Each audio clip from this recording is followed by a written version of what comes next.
Assalamualaikum Bre, selamat datang di Kalimantan, sebuah pulau yang sangat eksotis, kaya akan budaya dan sejarah, tetapi sekarang tenggelam dalam ego dan lumpur ketamakan. Kalau Baraya ingin hidup tentram, damai, makmur, sejahtera, enak, dulu mungkin Baraya bisa direkomendasikan untuk tinggal di Kalimantan. Beberapa wilayah itu sangat baik untuk itu, tetapi kalau Baraya datangnya sekarang, mungkin Baraya salah tempat. Alih-alih mendapatkan kemakmuran, kalau Baraya sekarang tinggal di Kalimantan, yang ada adalah kulit yang bisa saja jamuran dan napas yang bisa saja ngap-ngapan. Kenapa bisa seperti itu? Simak videonya sampai tuntas, kita akan bahas 5 alasan kita jangan tinggal di Kalimantan. Yuk kita mulai.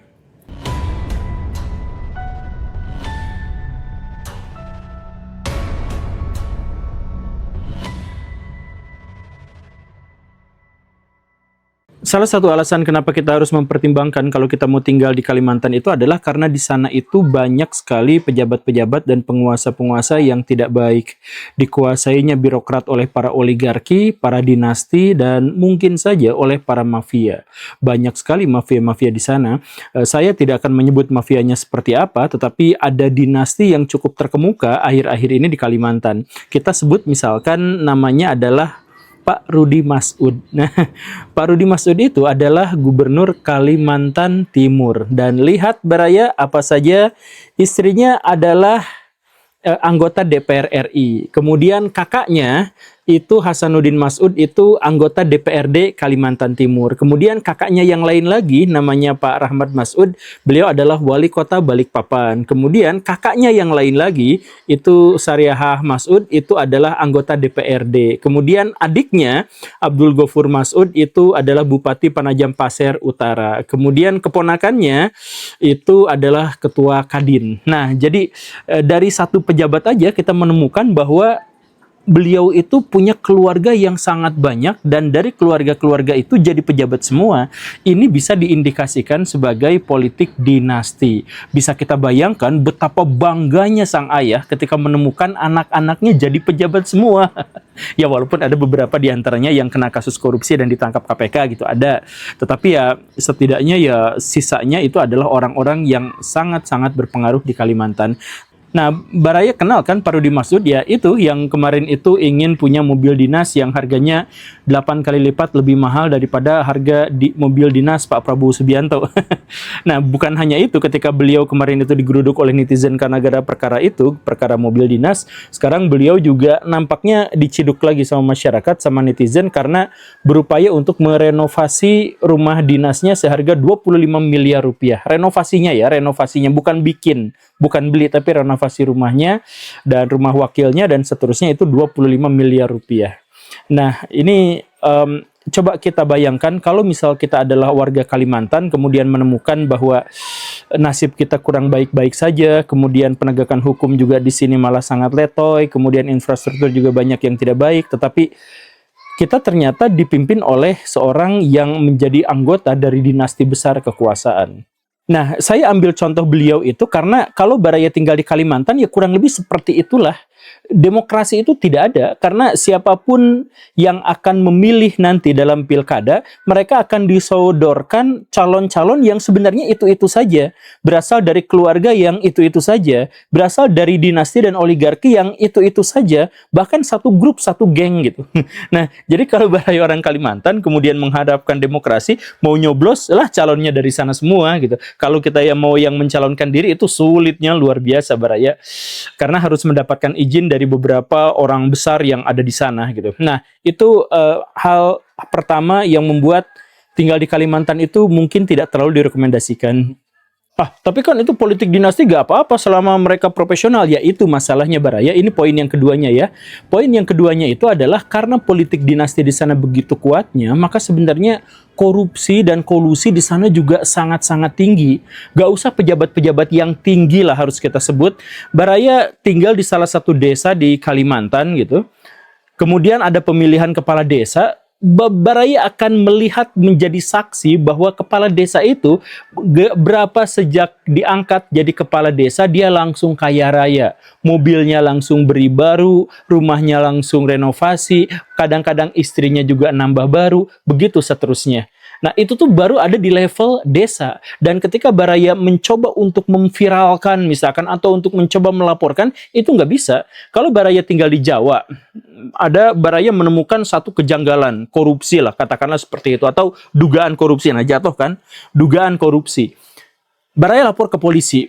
Terus misalkan ya nggak ditanggapin, Baraya bisa diviralkan, bisa main viralkan, diviralkan gitu ya. Kalau di Jawa begitu.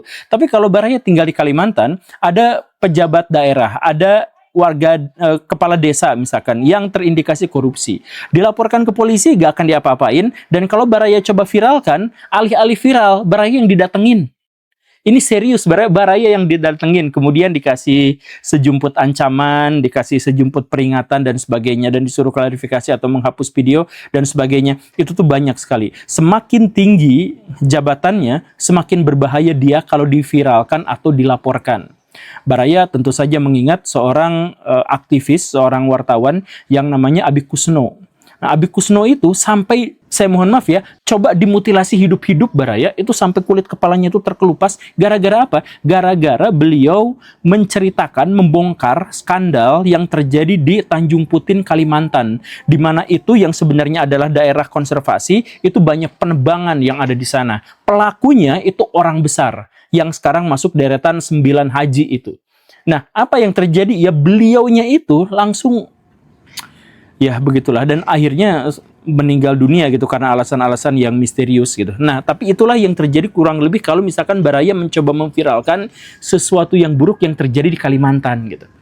Nah, jadi dari tingkatan yang paling bawah sampai tingkatan yang paling tinggi, Baraya jangan coba-coba berurusan dengan korupsi. Karena apa? Karena di sana itu yang melakukan korupsi itu dalam bentuk dinasti, dalam bentuk oligarki yang telah membentuk sebuah sistem yang paten.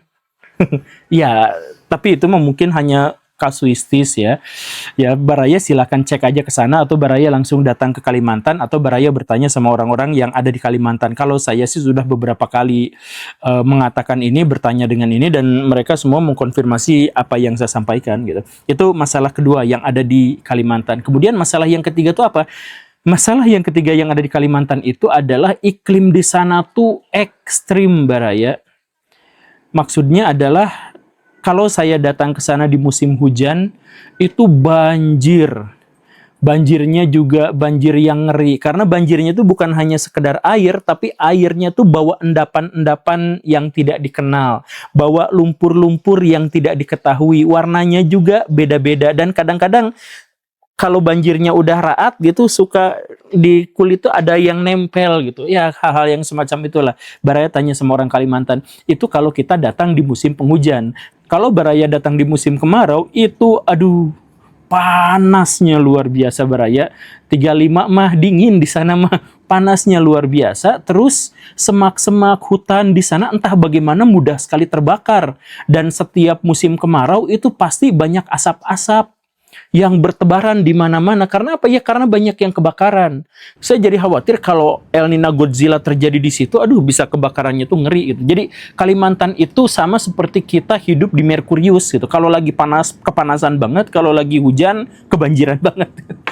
Ya, dan itu tuh bukan asli Kalimantan. Kalimantan yang real tuh nggak gitu, Baraya. Kalimantan yang real itu adalah hutan hujan tropis yang sehat. Jadi hutan hujan tropis yang sehat itu tidak memungkinkan untuk terjadi kebakaran hutan bagaimanapun ceritanya gitu. Nggak mungkin. Nah, di Kalimantan kalau musim panas kebakaran hutan, musim kemarau kebakaran hutan, dan itu disebabkan oleh apa? Oleh manusia. Di antaranya salah satu yang paling ekstrim terjadi di Kalimantan itu apa? Illegal logging atau deforestasi. Itu saya kemarin ngobrol sama teman-teman Auriga, saya cukup dekat dengan mereka. Mereka itu suka nyuplai data ke saya tentang betapa mengerikannya deforestasi di pulau-pulau di luar Pulau Jawa. Itu ngeri, Baraya. Nah, termasuk Kalimantan. Kalimantan di tahun 2025 itu kenaikan deforestasinya itu sampai 66% dari tahun sebelumnya. Cuman hanya 1 tahun naiknya 66%. Coba, sengeri itu Baraya. Jadi kedepannya kayak gimana ya? Silakan Baraya pikirkan, tapi itu adalah salah satu alasan saya tidak merekomendasikan Baraya kalau mau tinggal di Kalimantan menetap gitu ya. Itu alasan ketiga. Alasan keempatnya apa? Alasan keempatnya itu adalah kesenjangan ekonomi yang ekstrim. Yang kaya banget, Yang miskin, miskin banget gitu. Sampai keinjek sama orang lain aja nggak kelihatan gitu saking miskinnya. Di Kalimantan itu seperti itu. Coba sekarang Baraya hitung kurang lebihnya seperti ini Baraya. Kalimantan itu kan kaya-kaya. Jadi sumber devisa nasional dari Kalimantan itu sampai tembus 10%. Tetapi penduduk di sana itu hanya 6% dari populasi nasional. Nah, pendapatannya 10%, tapi penduduknya hanya 6%. Artinya apa? Artinya sebenarnya mereka itu lebih kaya daripada rata-rata penduduk di pulau yang lain seharusnya. Bahkan dalam kurun waktu tertentu, penduduk Kalimantan itu PDB per kapitanya itu sampai 2 kali lipat daripada rata-rata PDB nasional. Itu mencapai 150 juta per tahun, padahal rata-rata nasional pada waktu itu tuh hanya 70 ke 80 juta setahun gitu. Nah, jadi sebenarnya kaya Baraya harusnya 2 kali lipat ya. Tetapi balik lagi, kalau Baraya ke sana, Baraya akan menemukan kesenjangan yang unik. Kalau Baraya masih tinggal di kota, Baraya tuh masih lumayan lah, jalan masih mulus-mulus, gedung-gedung adalah dikit-dikit gitu ya, walaupun nggak seramai Jakarta gitu kan. Tapi ada lah seperti itu ya. Tapi begitu Baraya keluar dari perkotaan itu, aduh, jalan tibelesek gitu. Tidak ada penerangan, begal di mana-mana. Wah, pokoknya mah parah lah, luar biasa. Dan bukan hanya wilayah, kekayaan juga seperti itu. Yang kaya itu kaya luar biasa. Yang berurusan dengan sawit, yang berurusan dengan tambang batu bara, itu kayanya luar biasa. Tapi sisanya itu sangat tidak kaya, gitu, sangat miskin. Untuk siapa? Ya, untuk orang-orang Jawa sebenarnya. Dan ini pun pada akhirnya berdampak bukan hanya pada masalah finansial, tapi juga masalah pendidikan, masalah kesehatan, dan sebagainya.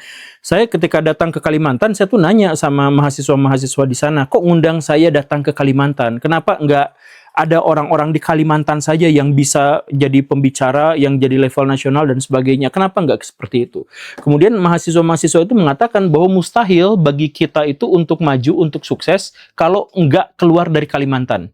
Jadi kalau ngebetem di situ tuh ya nggak ada peluang, nggak ada kesempatan gitu, karena kesenjangannya yang sangat tinggi. Jadi kekuasaan, kekayaan, kemudian hak-hak privilege tertentu itu sudah dipaten, dimiliki sama pihak tertentu, sehingga orang-orang lain kalau misalkan mau sukses, mau kaya, ya dia harus keluar Pulau Kalimantan, misalkan ke Jawa gitu.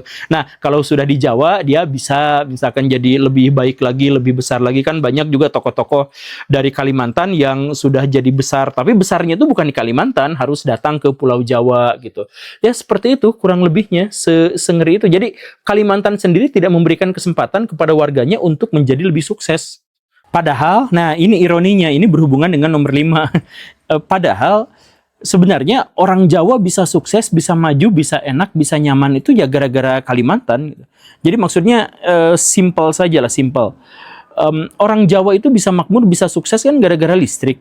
Keberadaan listrik di sini, infrastruktur listrik di sini itu luar biasa. Nah, listrik di Jawa itu sekitar 60-75% itu kan berasal dari pembangkit listrik tenaga uap yang disuplai bahan bakarnya oleh batu bara Kalimantan. Jadi sebenarnya yang membuat orang-orang di Jawa itu nyaman dengan listriknya, yang membuat om-om di Surabaya bisa nyewa LC, yang membuat om-om di Jakarta itu bisa main biliar sampai maghrib, sampai subuh dan sebagainya, itu adalah gara-gara suplai listrik yang diberikan oleh orang-orang Kalimantan. Tetapi dampaknya apa? Kalimantannya luar biasa rusak. Karena penambangan batu bara di sana itu banyak yang ilegal, banyak yang tidak sesuai dengan AMDAL, banyak yang benar-benar melanggar tata dan peraturan. Begitu. Nah, jadi dalam hal ini kita bisa mengambil sebuah kesimpulan sederhana bahwa yang menikmati batu baranya itu adalah orang Jawa, yang mendapatkan keuntungan finansialnya itu adalah para oligarki di Kalimantan, dan yang mendapatkan kerusakan lingkungan yang ekstrimnya itu adalah rakyat jelata.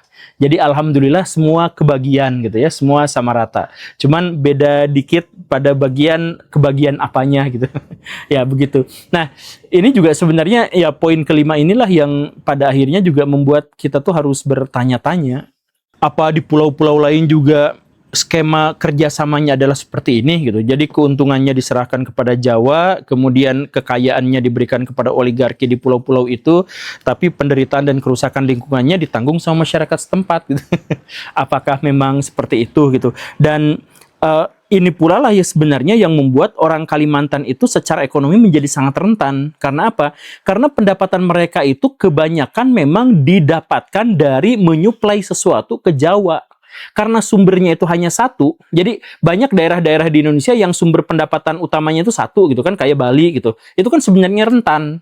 Bali itu kalau wisatawan turun dikit aja itu ekonomi bisa goyang di sana. Ada begitupun dengan Kalimantan. Kalimantan itu kaya tapi rentan karena ekonominya itu dari tambang, dari sawit dan sebagainya yang semuanya itu akan dikirim ke Jawa dulu untuk diolah ke sana kemari gitu untuk berbagai kebutuhan. Nah, karena Kalimantan itu pada akhirnya hanya tergantung pada beberapa sumber daya yang harus disuplai untuk Jawa, maka ekonomi mereka juga sebenarnya sangat rawan, sangat rentan.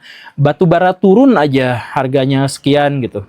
Pengusahanya santuy, tapi ya orang-orang kecil di bawahnya itu akan menjadi sangat kesulitan. Nah, dari 5 alasan itulah maka saya pikir, saya mohon maaf ya untuk orang-orang Kalimantan, tapi saya pikir orang-orang Kalimantan harus membenahi ini semua, atau kalau tidak, Pulau Kalimantan akan selamanya menjadi sesuatu yang sangat buruk untuk ditinggali.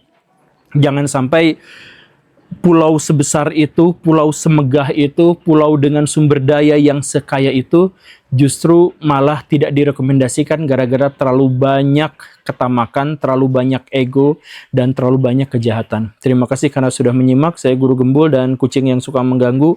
Pamit. Assalamualaikum warahmatullahi wabarakatuh.